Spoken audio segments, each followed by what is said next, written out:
La Côte d'Ivoire célébrait le 7 août dernier le 104e anniversaire de son accession à l'indépendance. Une occasion de faire le bilan des relations bilatérales entre la locomotive de la zone UEMOA et son premier partenaire historique, à savoir la France. Que nous a apporté la France en 64 ans de coopération d'État à État? On en discute avec nos consultants sur ce plateau, Alafé Wakili, patron du groupe L'Intelligent d'Abidjan, Jean-Richard Nguessan, journaliste et analyste politique, Jean-Marc Kwame, expert en politique publique. Autres personnes qui interviennent dans le cadre de ces échanges, Geneviève Getzinger, patronne du groupe Imageux, dont nous aurons l'occasion de suivre la vidéo enregistrée depuis Paris. Alors, Jean-Richard Nguessan, je commence par vous cette fois-ci. Quelle est votre lecture justement de ces 6 décennies de relations étroites entre la Côte d'Ivoire et la France qui ont été émaillées de haut et de bas? Moi, je retiens tout simplement que de 1960 à nos jours, les relations Côte d'Ivoire-France ont connu des hauts et des bas, vous l'avez dit. À l'avènement de l'indépendance, sous le règne du père fondateur Félix Houphouët-Boigny, les relations étaient très bonnes. La preuve, il était loisible de voir des experts français dans les couloirs de la présidence. Ils ont accompagné la Côte d'Ivoire moderne, la stratégie militaire. Et après, dans les années 70, c'est vrai, il y a eu quelques mésententes. Et puis, avec l'avènement du président Laurent Gbagbo, c'est là que la situation Côte d'Ivoire-France a connu peut-être des périodes assez creuses, avec le président Laurent Gbagbo et le président Chirac. Et aujourd'hui, avec Alassane Ouattara, le président Alassane Ouattara, j'estime que les relations sont bonnes entre la Côte d'Ivoire et la France. Donc je dirais que de 1960 à aujourd'hui, il y a eu des hauts et des bas, mais en gros, les relations sont au beau fixe pour ma part.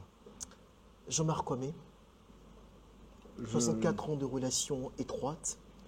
Ben, ce sont 2 nations qui sont liées, c'est comme un foyer, il y a toujours des hauts et des bas, mais on s'aime et on continuera de s'aimer. La France est un pays colonisateur qui a des liens très forts avec la Côte d'Ivoire, comme la Côte d'Ivoire aussi a des liens très forts avec la France. Aujourd'hui, on a un semblant de sentiment anti-français qui semble régner un peu partout dans l'Afrique de l'Ouest, avec certains pays qui ont décidé de se détacher d'une certaine façon de la France. Nous, on veut juste montrer que la France demeure un partenaire, mais n'est plus le partenaire exclusif qui a pu être au début des indépendances. Donc, je pense qu'on aura le temps de pouvoir mieux développer cela. Mais c'est une relation qui demeure, c'est une relation qui a souffert un certain nombre d'années, surtout sous le règne du président Laurent Gbagbo. Mais même sous ce règne, il y a eu des incompréhensions, j'aurais dit, parce que c'est pas tout qui a été... tout n'a pas été défait. Voilà, tout n'a pas été défait. Mais voilà, c'est une relation qui a eu des hauts et des bas, mais qui est au beau fixe aujourd'hui. Et puis, on avance très bien dans cette relation. Ouais. Alafé Wakili, 64 ans de relations, je le disais étroites tout à l'heure en posant la question à Jean-Marc Kwame. Est-ce qu'aujourd'hui, la France est ce partenaire qui respecte son ancienne colonie qu'est la Côte d'Ivoire? Est-ce qu'on a vraiment évolué dans nos rapports? Oui, plus ou moins, parce que avant l'indépendance, les rapports étaient d'une autre nature. Ensuite, après l'indépendance, il y avait une nature. Les années passent, on diversifie. Le défilé du 7 août 2024, vous avez vu que la Chine était présente. Peut-être que la Russie sera présente l'an prochain. Ne sait-on jamais. Oui, ne sait-on jamais. Et puis un jour, l'Ukraine viendra. C'est ça. Tout comme quand les coups d'État finiront dans ces pays, le Mali, le Burkina, le Niger, ces pays-là pourront toujours venir. C'est ce que je veux noter. Il est vrai que l'histoire est importante. Il est vrai qu'il faut se souvenir. Il est vrai qu'il faut se remémorer. Mais moi, souvent, j'ai un problème. Pour la colonisation, on peut dire que bon, c'est compliqué à débat. Pour aussi l'esclavage. Mais voyez-vous, ceux-là même qui ont été les pères de notre indépendance, ceux-là qui ont subi la colonisation, ceux-là qui ont été mis en prison, ceux-là qui se sont battus, lorsqu'ils sont devenus indépendants, ils ont dit on va coopérer avec la France. ils ont continué. Mais ils savaient ce qu'ils faisaient. Ils voulaient que cette indépendance octroyée ou obtenue produise quelque chose. Ils ont vu ce que ces colonisateurs ont fait. Ce n'était pas mauvais, mais ils estimaient qu'il fallait qu'on ait notre propre destin en main. Donc, ils se sont battus. Je ne dirais pas que, bon, entrer dans ces débats de la vision civilisatrice de la colonisation ou tout.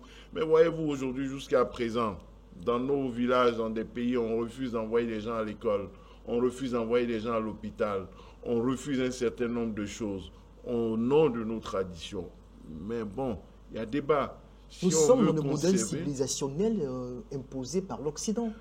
Imposé et assumé aujourd'hui. Absolument. Mais ce n'est pas la seule chose imposée d'ailleurs. Ils ont imposé quoi? La langue, l'école. Mais est-ce que l'école est une mauvaise chose? Et en dehors de leur école imposée, ils ont imposé la religion, mais il y a aussi la religion musulmane qui a imposé l'enseignement islamique. Le modèle sociétal également. Oui, mais tout ça a été imposé. L'Afrique a été, permettez-moi le mot, violée de partout. Il y a eu l'Occident, avant l'Occident, il y a eu Samori, il y a eu le monde arabe. L'Afrique a été violée de toutes parts. Mais pourquoi on ne veut retenir que le viol occidental? Il y a eu tous ces viols qu'il faut prendre en compte et dire que ça fait partie de notre histoire que nous devons assumer. Moi, je vais revenir à mon livre. Je pose la question quand il dit Can put foot. Voyez-vous le football que tout le monde aime? Est-ce qu'il est africain? Tout le monde aime le football, mais si c'est l'Afrique qui a créé. Mais pourquoi d'autres choses qui ne sont pas africaines comme le CFA ou autre nous posent problème? On va dire je fais un amalgame. Non.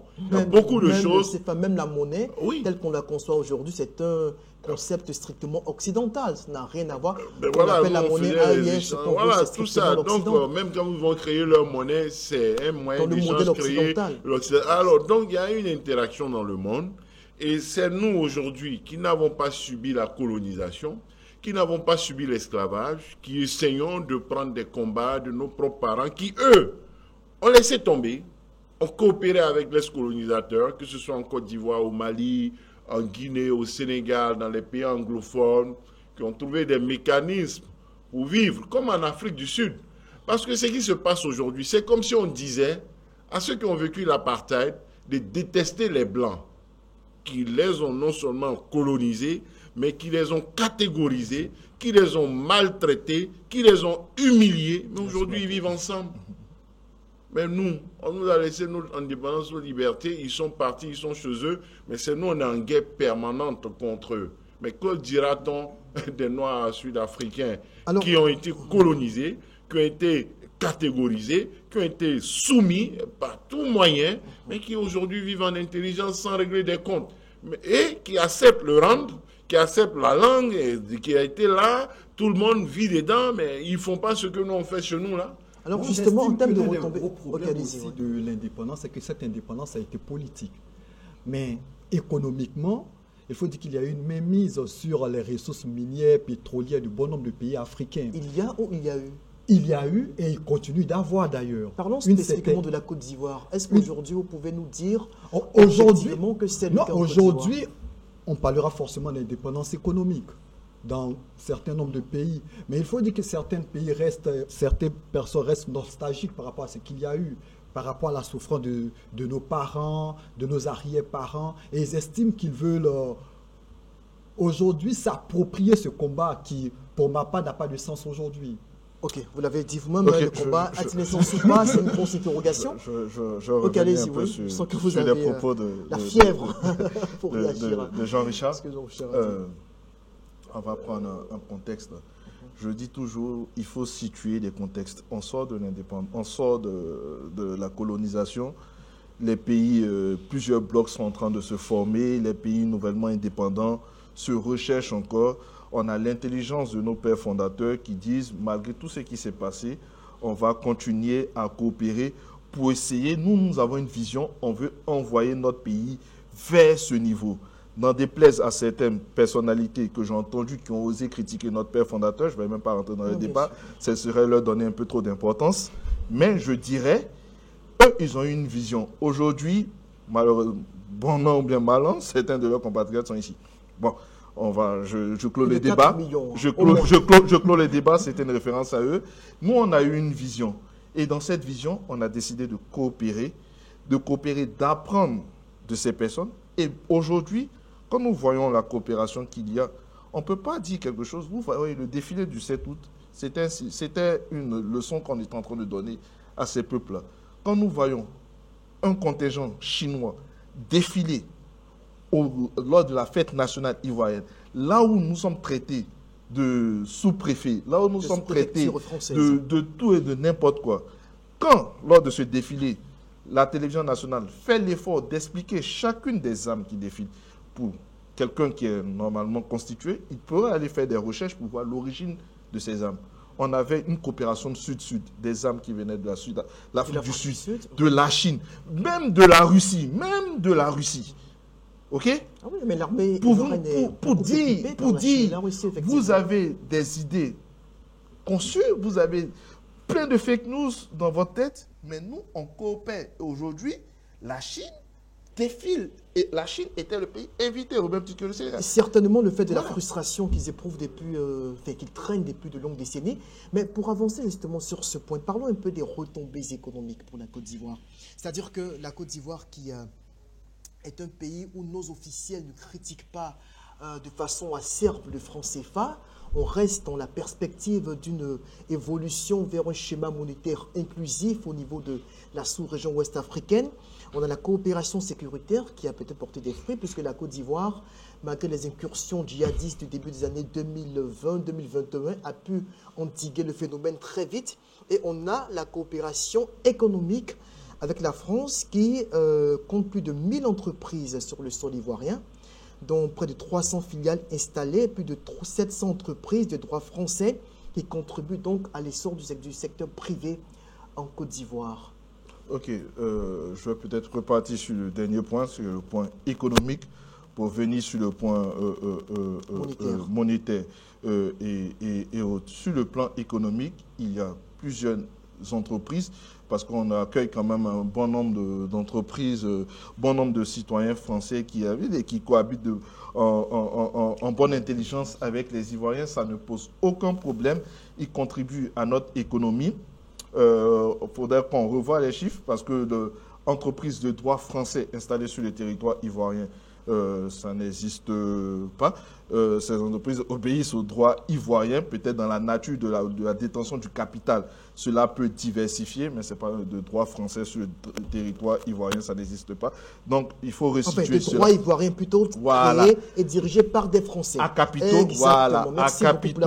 À capitaux français. Ça, c'est notre nature, c'est la volonté libérale que nous avons eue de pouvoir permettre à toutes les personnes qui s'installent en Côte d'Ivoire de pouvoir exercer, de pouvoir travailler tranquillement, en bonne et due forme, de pouvoir prospérer sans que personne ne l'embête. Ça, on ne peut pas. C'est au même titre que d'autres personnes qui viennent d'autres pays le font. On n'a pas de problème. Ça, c'est la nature économique, le libéralisme économique que nous avons choisi.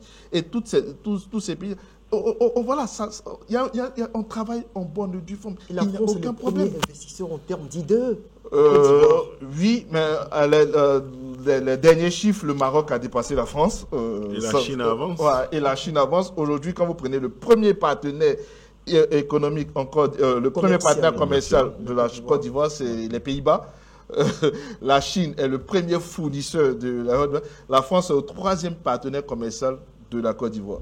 Vous voyez, donc il y a une diversification de notre économie et de nos partenaires. C'est pour dire que cette relation évolue.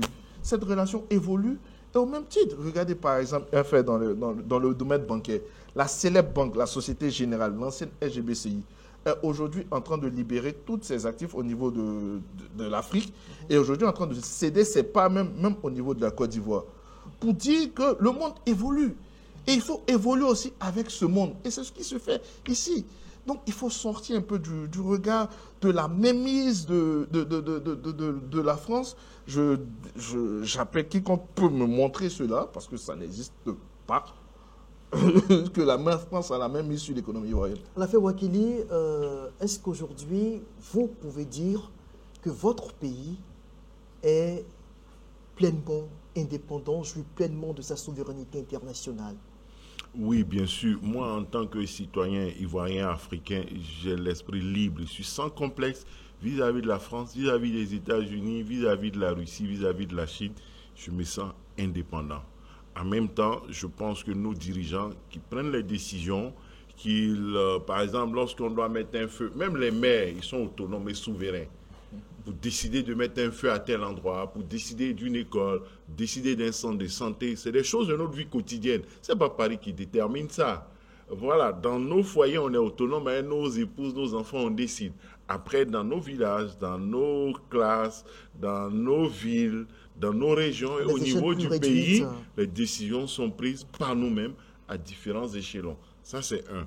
De deux, je veux noter relativement à la question du CFA. Moi, j'aime les choses simples. Je lance un défi.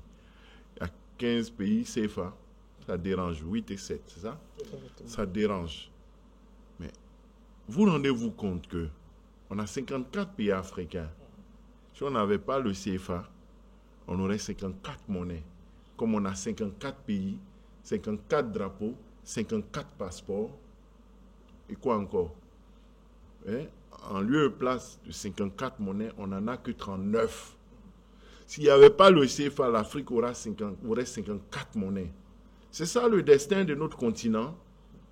Quand aurons-nous un seul passeport? Quand aurons-nous une seule monnaie? Mais si le CFA est mauvais, il y a 15. Les 39 autres pays depuis 64 ans, pourquoi ils n'ont pas été capables de créer une monnaie? Alors que c'est l'ambition de l'Afrique. On a un marché unique qu'on veut faire. On a lancé ça en grande pompe. Azleka, ça est où? Ben, à l'issue du marché unique, du marché commun, il y a la monnaie. Mais ça traîne. Mais si le CFA est mauvais, là, laissez nos 15 pays, là, vous les 39, là, avancer. Ils ne sont pas capables d'avancer. Au niveau de l'Afrique de l'Ouest, ils ne sont pas capables d'avancer. Pendant que nous, on avance plus vite, d'ailleurs, en Afrique de l'Ouest, on a déjà l'écho. Le projet de l'écho. Oui, mais on a déjà l'écho. Pour le CFA, c'est l'histoire attachée au CFA qui, pour ma part, pose problème à bon. Mais nous, laisse notre histoire. Moi, j'ai aucun problème avec le CFA. Mais nos dirigeants, ceux qui ont les problèmes, qu'ils aillent dans les 39 pays pour dire libérez-nous. Pose problème. Ça ne pose aucun problème. Le problème de l'Afrique, c'est l'incapacité des 39 à créer leur monnaie et qu'ils montrent qu'eux qui n'ont aucun problème là, qu'ils prennent en main leur histoire et leur destin. Ils en sont incapables. La seule chose qu'ils savent faire, c'est de critiquer le CFA. Eux qui sont libres là, où est leur monnaie? On leur pose la question. Créez votre monnaie. Quand vous aurez créé, nous allons laisser le CFA, nous vous rejoindrons. En attendant, moi je suis fier du CFA et je leur dis, arrêtez de nous emmerder. Créez votre monnaie. Très bien. Alors, est-ce que c'est justement un sur héritage de la colonisation? Un héritage étranger, comme le français, comme votre ami, comme l'école, comme beaucoup d'autres choses, que vous assumez, comme le français, comme la religion, l'indépendance, comme le nom de la Côte d'Ivoire, allez-y, le nom de la Côte d'Ivoire, que vous assumez. Permettons-lui de s'expliquer.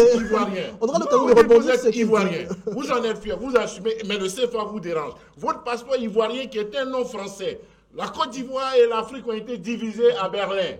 Nos nationalités sont des héritages de la colonisation. Nous acceptons ça, on est fiers, on fait la guerre à cause de nationalités fabriquées par les Blancs. Et des frontières également. Et des frontières bidons fabriquées par eux. On se fait la guerre, un Ivoirien au Mali, il y a un autre frère qui est en Côte d'Ivoire. On fait la guerre pour ça. La Côte d'Ivoire et le Mali en combat. On prend nos soldats, le même pays, le Burkina.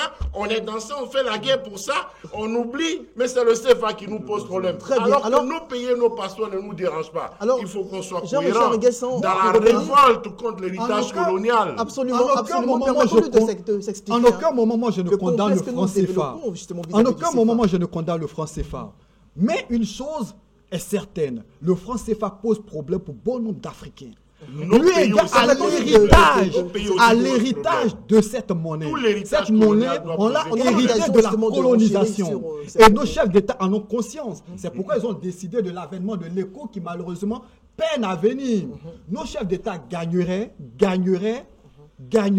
à aller rapidement vers l'écho pour qu'on puisse sortir du franc CFA qui, pour certains populistes, tels que Chiani, tout ça, lui, qui estime que le franc CFA, pour sortir de cette problématique, pour ne pas donner de l'eau au moulin de certaines personnes, sortir carrément du franc CFA. Des populistes qui n'ont pas eu la même promptitude pour sortir du CFA comme il l'a fait pour la CEDEAO. C'est ce que moi je dis.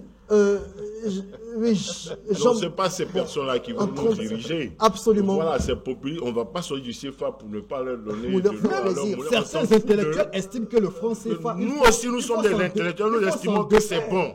Et donc, allons à des élections si on veut. On n'a pas évoqué des voix, mais allons à l'élection et non à des coups d'État. Il revient en Absolument. Jean-Marc, combien vous avez envie de rebondir sur ce qui est sur les interventions des uns et des autres? Le fameux problème du franc CFA, il revient encore. C'est vrai que ce n'est pas vraiment notre thème du jour. Il revient encore, c'est bon, pas notre thème du jour. Mais il fait partie de cet héritage et de ces relations qu'il y a toujours eu entre la France et la Côte d'Ivoire. Je repars toujours, toute monnaie a une histoire. Je fais juste, je vais synthétiser ce que j'ai déjà dit sur ce plateau. Le franc CFA, il hérite de quoi? Il vient du franc français. Le franc français qui s'est arrimé quand il y a eu la monnaie unique avec l'euro, qui vient du Dutch, voilà, du mark, voilà, du mark, lui-même qui vient d'une monnaie hitlérienne, qui est une monnaie hitlérienne, ok? Ça, son histoire, c'est contesté, mais il s'est bien fait et c'est mauvais. Le fait qu'on ait appelé ça franc CFA, qu'on ait appelé ça ECO, qu'on ait appelé ça X ou Y, le véritable problème qu'il faut situer, quelle est l'utilisation que nous faisons de la monnaie. Et c'est ce que je me suis évertué à expliquer sur ce plateau la dernière fois pour bon nombre d'intellectuels, bon nombre de peuples ivoiriens. La monnaie est une chose très, très, très importante sur laquelle il ne faut pas s'amuser. Quand nous prenons la structure de nos économies ici en Afrique et que nous n'avons pas une structure économique ou industrielle assez forte, je vous ai pris le cas par exemple de l'Allemagne. L'Allemagne, pourquoi? Quand l'Allemagne faisait cette discussion sur l'euro, l'Allemagne a dit « je veux qu'on puisse garder la parité qui est faite avec le mark parce que moi, l'Allemagne, je suis un producteur industriel et quand je fais une monnaie forte, ça m'arrange pour ma balance commerciale et aussi pour mes importations parce que ma monnaie sera très forte, je pourrai acheter en importation beaucoup plus que quand vous voulez donner votre monnaie qui est assez faible. C'est sur la puissance économique, parce que l'Allemagne est une puissance économique, elle a pu dire, on s'aligne sur cela. Nous avons arrimé notre monnaie, qui est le franc CFA, à cet euro. Aujourd'hui, quand nous avons des chocs exogènes, ça nous protège d'une certaine façon à cause des 4 qualifications qui sont arrimées au franc CFA que je ne vais pas revenir citer. Non, mais allez-y très rapidement. La convertibilité, la libre transférabilité, l'utilisation même, et puis le fameux problème de la convertibilité par rapport, la garantie par rapport à le compte des opérations, c'est maintenant à la BCAO, donc on ne revient plus là-dessus. Donc alors, cela, il faut aller sur, si on veut aller sur l'utilisation de la monnaie, il faut aller sur une monnaie qui va être compétitive, qu'elle soit franc CFA, qu'elle soit ECO. Il faut aller sur une monnaie compétitive et une monnaie communautaire. Donc le fameux débat du franc CFA, c'est un débat qui ne sert pour moi. Et pour l'heure, la Côte d'Ivoire a fait le pari de la stabilité. Les autres pays qui ne sont pas CFA d'ailleurs, l'histoire de leur monnaie est identique au CFA. À la différence, c'est des monnaies créées par le colonisateur. À la différence que c'était micro-pays, pas pays. Voilà. Nous, l'avantage, c'est plusieurs pays. C'est une forme extraordinaire de solidarité qui n'existe nulle part ailleurs. En Afrique et qui est rare dans le monde. Il faut en être fier. Très bien. Alors, après... Ils se sont contentés de changer les noms. Le shilling est devenu, la livre nigériane est devenue naira. Le monnaie qu'ils ont créé au Ghana est devenu Sidi. Il n'y a rien d'extraordinaire. C'est comme si nous... Oui, mais ça change quoi? On dit le franc ivoirien, c'est ça? On est content du CFA devant le franc ivoirien. La livre a une dimension. On va évoluer justement dans mais ton passeport ne change pas. Le nom ivoirien dans ton argent là est importé. Exactement, l'héritage colonial demeure et curieusement, on en est fiers, surtout de nos frontières qu'on veut défendre. Enfin bref, on va parler là-dessus. Parlons justement de l'interventionnisme français dans les affaires intérieures de la Côte d'Ivoire. On a très souvent reproché à la France, déjà avec le PDCRDA, durant sa gestion du pouvoir, avec Laurent Gbagbo également, ça a justement été l'une des reproches clés que les anti-français en Côte d'Ivoire ont fait ressortir et qui continuent d'ailleurs à ressurgir. On estime que la Côte d'Ivoire continue, que nos dirigeants continuent à prendre leurs instructions auprès de la France pour gouverner le pays. Sur ce point-là, Lafay Bouakili, je sais que vous avez beaucoup à dire. On va vous donner quand même 3 minutes pour vous étendre. pour dire des vérités que vous contenez là-dessus. Non, je dis que ça fait partie de la propagande, c'est pas vrai. Mais il a voulu dire quelque chose tout à l'heure, il ne faut pas l'oublier. L'héritage en dehors de la monnaie, la plupart dans nos pays africains ou ailleurs dans le monde, des pères de l'indépendance, de ceux qui ont libéré les pays, c'est des fruits de l'école coloniale.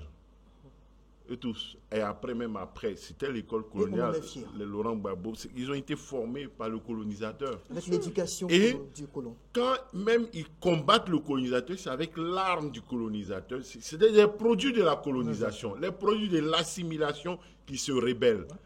Contrairement aujourd'hui aux terroristes ou autres qui tuent, et aussi à des régimes qui ont des mercenaires qui tuent, c'est vrai, ceux qui voulaient la libération, à un moment donné, il y a eu des coups, des massacres, on nous le rappelle, mais l'essentiel des acteurs, des cas, ils sont restés et ils ont combattu. Le bon combat, celui de l'indépendance, celui de la souveraineté, ça continue d'abord avec Houphouët, sa génération, depuis le syndicat agricole africain. D'ailleurs, Houphouët lui était un produit du système et il y a eu l'aventure 46. Ils ont formé nos cadres, nos aînés, nos doyens. Ça aussi, il faut le dire. Aujourd'hui, quand on est si liés, quand on a été à l'heure et qu'on les a formés, qu'est-ce qu'on veut? Déjà, notre esprit est manipulé par la religion, par leur histoire, par la culture. On a assimilé les choses des peuples. Maintenant, si on se sent lié, on se sent proche de la France, de l'Occident, d'autres, c'est la Russie qu'ils ont choisi, il n'y a pas de problème. Mais je vous ai dit, je vous ai pris un exemple. On a nos familles, nos foyers, on a nos quartiers, on a nos arrondissements, on a nos communes, on a nos régions, on a le pays. Je ne crois pas que dans nos familles, c'est la France qui nous donne des ordres, quand on doit faire des choix avec nos épouses et pour nos enfants, quand on va choisir d'envoyer nos enfants à une école française, si on a les moyens, ou en France, ou aux États-Unis, ou au Canada, ce n'est pas les Français, ce n'est pas la France. Dans notre quartier, quand on a quelque chose, je ne crois pas que le chef du quartier de notre cité demande les instructions à la France.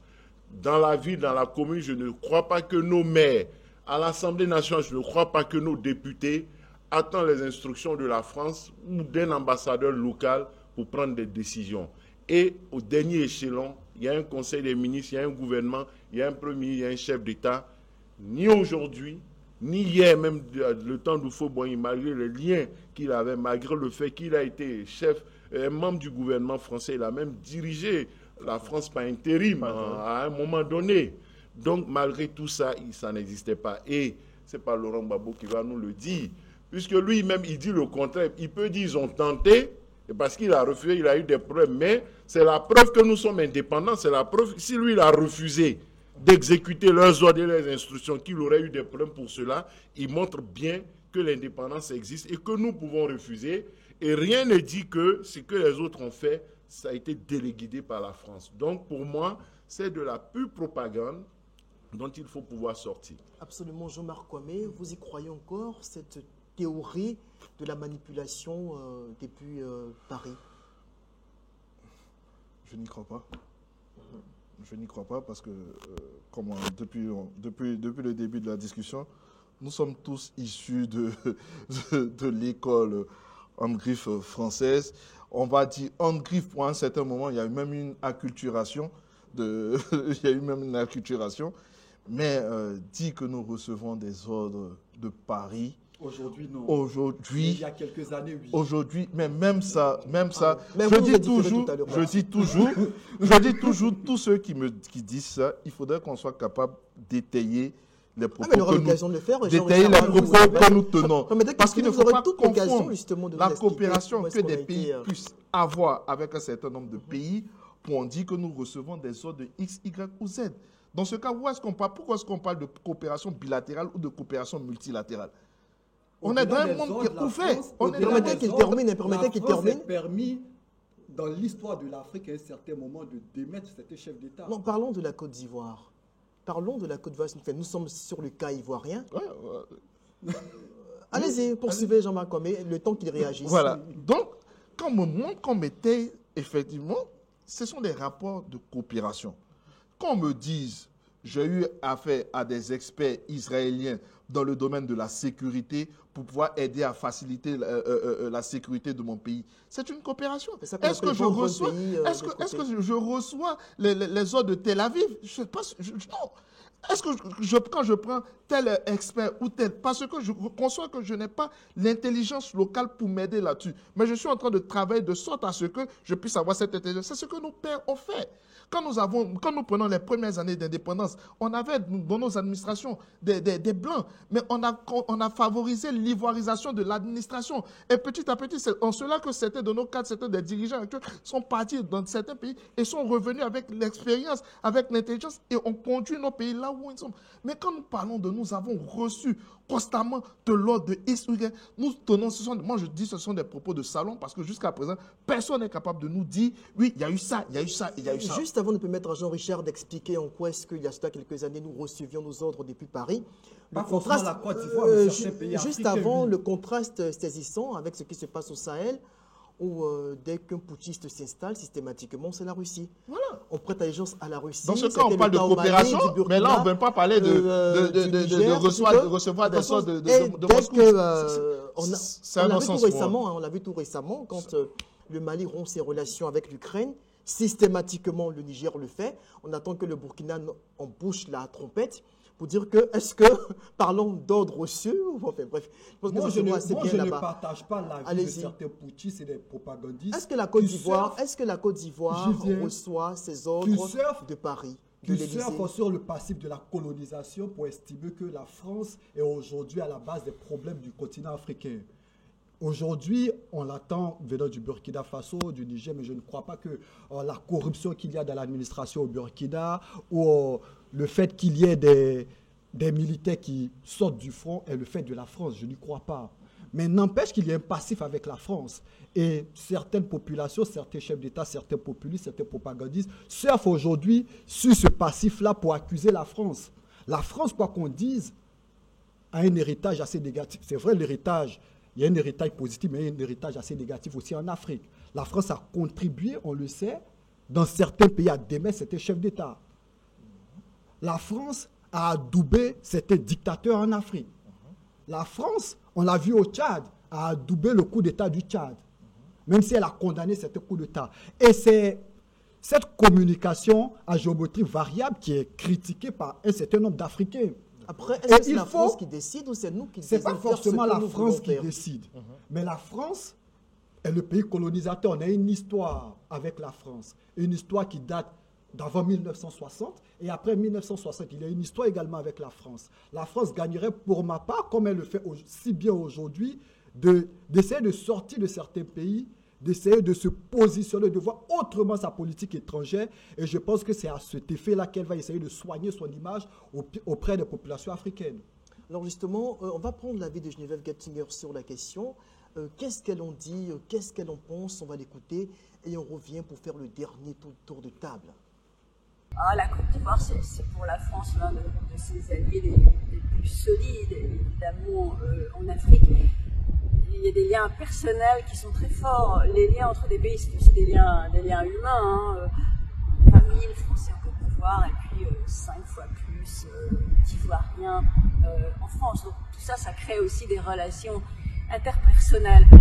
Je dirais que c'est aussi une manière assez conjointe aujourd'hui d'envisager le monde, puisque la Côte d'Ivoire est l'un des farouches partisans défenseurs de l'Ukraine, comme la France dans le combat qu'il oppose à la Russie. Et c'est aussi une manière assez conjointe d'envisager la lutte contre le terrorisme. On a vu le 7 août à Grand-Bassam, une démonstration de force de l'armée ivoirienne qui est aujourd'hui confrontée à des menaces sécuritaires à sa frontière au nord. En termes de sécurité, la France est aux côtés de la Côte d'Ivoire avec cette académie internationale de lutte contre le terrorisme qui a été lancée en 2021 à Jacquesville et qui fonctionne bien. Alors, certains mauvais esprits ont souvent tendance à dire que finalement, quand ça va bien entre un pays africain et la France, ça veut dire que ce pays n'est pas véritablement indépendant, mais c'est exactement tout l'inverse. Moi, j'ai le sentiment que la décision, par exemple, très tranquille qui a été prise il y a quelques mois de débaptiser à Abidjan quasiment toutes les rues, tous les boulevards, toutes les artères qui portaient des noms français et de les rebaptiser du nom de personnalités ivoiriennes, ça démontre la nature de ce partenariat qui est, je pense, assez égalitaire en fait, et fondé sur une relation très, très tranquille, très sereine. Et donc évidemment, en France, on espère qu'elle se poursuivra après 2025, parce que le pari, c'est quand même cela, que des élections présidentielles qui marqueront sans doute la fin du régime Ouattara et le passage à une nouvelle page pour la Côte d'Ivoire, que ces élections-là se déroulent dans le calme et la sérénité. Alors justement, on revient sur ce plateau. La Götzinger semble très optimiste sur l'état actuel des relations entre la France et la Côte d'Ivoire. On va terminer certainement par cette question que je pose à tout le monde. Est-ce qu'aujourd'hui, vous vous sentez, c'est vrai, peut-être qu'on l'a abordé au cours du débat, mais je la repose une fois de plus pour conclure. Alafé Ouakili, je reviens vers vous. Est-ce que vous vous sentez indépendant aujourd'hui? Vous avez vu les années de l'indépendance, enfin post-indépendance, vous avez vécu la transition qui nous a mené donc à cette ère au XXIe siècle avec l'évolution des rapports entre nos deux pays. Est-ce que vous constatez qu'aujourd'hui vous êtes dans un pays souverain qui peut décider pour lui-même? D'abord, je note que nous sommes dans un monde interdépendant. Personne n'est totalement dépendant. Et que des pays ont besoin de notre anacarde. Ils ont besoin de notre coton. Ils ont besoin de notre café, de notre cacao. Ils sont dépendants de nous. Et nous, on a besoin, on a un peu de plus en plus de pétrole. On raffinait et puis on en prenait du Nigeria. Il y a cette interdépendance économique dans le monde. Mais il y a une souveraineté, il y a une autonomie politique qu'il reprochait en disant qu'on n'a eu que l'autonomie politique, mais elle est fondamentale. L'autonomie politique, c'est cette liberté individuelle et qui va au niveau des nations, que les gens appellent la souveraineté et la non-immixtion, qui fait que dans des territoires donnés, pour le meilleur comme pour le pire, pour le meilleur lorsqu'il y a la démocratie, que les choses se passent bien comme au Sénégal, pour le pire lorsqu'il y a des abus, à un moment donné, quand on disait Macky Sall déconnait, on observait, on ne pouvait rien faire, et puis pour le pire, avec les coups d'État dans ces pays-là, quand ça chauffe sur eux, ils brandissent leur autonomie, leur souveraineté. Si vous voulez qu'on dise la Côte d'Ivoire n'est pas souveraine, mais s'il y a des pays qui parlent de leur souveraineté, tous les jours, c'est Mali, c'est Niger, c'est Burkina, eux, ils ont pris leur destin en main. Leur souveraineté, là, c'est faire être libre de faire coup d'État. Ils sont souverains pour ça. Nous, et d'obéir aux ordres de Moscou, nous, notre souveraineté, on est content dans notre démocratie, dans nos relations avec la France, dans le CFA. Il faut qu'ils acceptent ça. Ils veulent qu'on accepte pour eux. Coup d'État, souveraineté, tout. Mais il faut qu'ils acceptent pour nous, qu'ils nous respectent, qu'ils ne fassent pas d'immixtion et qu'ils arrêtent de vouloir juger nos partenaires. Puisqu'on a voulu faire ça pour eux, ils ont refusé. On les laisse dedans, c'est bon. En attendant qu'ils sortent du CFA, si c'était si facile, j'ai parlé des 39 monnaies qui n'arrivent pas à se coaliser pour créer une monnaie. Ils sortent de la CEDEAO, mais ils sont tous dans l'UEMOA où il y a le CFA. On attend qu'ils créent leur monnaie non coloniale, leur monnaie libre et souveraine. Et puis, les trois, quand ils vont le faire, 4, Sénégal va entrer peut-être, 5, la Guinée va entrer, parce qu'il y a des gens qui rêvent de coup d'État partout. La Guinée, qui est leur allié de coup d'État, n'est pas dedans. La Guinée, qui est leur allié de coup d'État, n'est pas dans AES. Absolument. Avec sa monnaie, n'est pas prête à faire quelque chose avec eux. Tout ça doit vous interpeller sur la limite de ce qu'ils font. Eux-mêmes, ils considèrent que le gars de la Guinée est un faux putschiste, que c'est un vendu à la France, qui n'a rien changé. Donc, ça veut dire que les coups d'État ne sont pas la solution. Moi, je me sens libre. Je vous ai donné un exemple que je répète. Dans mon foyer, avec mon épouse et ma famille, dans la famille élargie, nous sommes libres. Dans le quartier, dans notre comité de quartier, on fait des opérations de salubrité. On n'attend pas l'ordre de la France. Dans nos villes, dans nos communes, nos maires, ils sont libres, qu'ils soient PDC ou RHDP ou indépendants, ou PPAC, ils sont libres. Nos partis politiques sont gérés, je pense, de façon souveraine. À l'Assemblée nationale, les députés, ils regardent les choses selon les intérêts, la ligne politique de leur parti, de la Côte d'Ivoire, les intérêts de la Côte d'Ivoire, c'est souverain. Au niveau du gouvernement, il y a une autonomie, mais il faut tenir compte du fait que nous sommes dans un monde interdépendant. D'ailleurs, nous avons fermé notre souveraineté monétaire, mais on ne l'a pas vendue à la France. Il y a une interdépendance entre les pays de l'UEMOA et de la CEMAC au niveau de la souveraineté monétaire. Et c'est ça l'un des problèmes de l'éco. Parce qu'il y a des pays qui ne sont pas prêts pour cela. Si on entre dans l'éco, le Nigeria n'est plus souverain au niveau de la monnaie. Ça dépendra du Bénin, petit Bénin qui vont trouver petit. Ça dépendra du Niger, ça dépendra du Sénégal. Ils ne sont pas prêts. On nous dit que c'est la France, c'est parce qu'il y a le CFA que l'éco marche pas, mais c'est faux. Il y a des efforts à faire pour arriver à l'éco. Au niveau de la convergence, il faut serrer, verrouiller au niveau des critères. Ils ne sont pas prêts, certains pays, à faire ces efforts-là. On nous dit c'est 1 ou 2 semaines, nous, mais on est en difficulté. Mais après, quand on va arriver à l'euro, le Nigeria n'aura plus sa souveraineté. On sort la France, c'est vrai, mais pour pouvoir décider, il faut se réunir avec tous les pays de la CEDEAO, comme on le fait aujourd'hui. Vous avez vu, peut-être le Nigeria voulait attaquer ou bien tant, mais il fallait que tout le monde soit d'accord. Quand le Togo n'est pas d'accord, on ne peut pas bouger au niveau politique. C'est comme ça, demain, s'il y a l'écho, le Togo peut dire non, et puis on bloque, on ne fait rien. Très bien. Il y a des pays qui ne sont pas prêts pour ça. Voilà le vrai problème, et ce n'est pas la France. Il faut que les gens arrêtent de voir les adversaires là où ils n'existent pas. Très bien, Jean-Marc Kwame, pour conclure, vous êtes dans un pays souverain ou vous êtes encore sous tutorat? La souveraineté est une notion qui dépend de tout un chacun, qui englobe et qui met ce qu'il veut là-dedans. Moi, je considère dans un pays indépendant, souverain, mais une indépendance qui est contrastée parce que nous vivons dans un monde où chacun s'échange certaines choses, où chacun a besoin de l'autre. Donc, si nous devons dire que nous sommes indépendants politiquement, militairement, économiquement, d'une certaine façon, nous sommes indépendants, nous avons notre souveraineté, nous avons notre mot à dire, nous faisons des choses, nous décidons certaines choses, nous attendons aussi la réaction de certaines choses parce que nous vivons en communauté, un peu comme la CEDEAO, comme le doyen Alafé a pu le dire.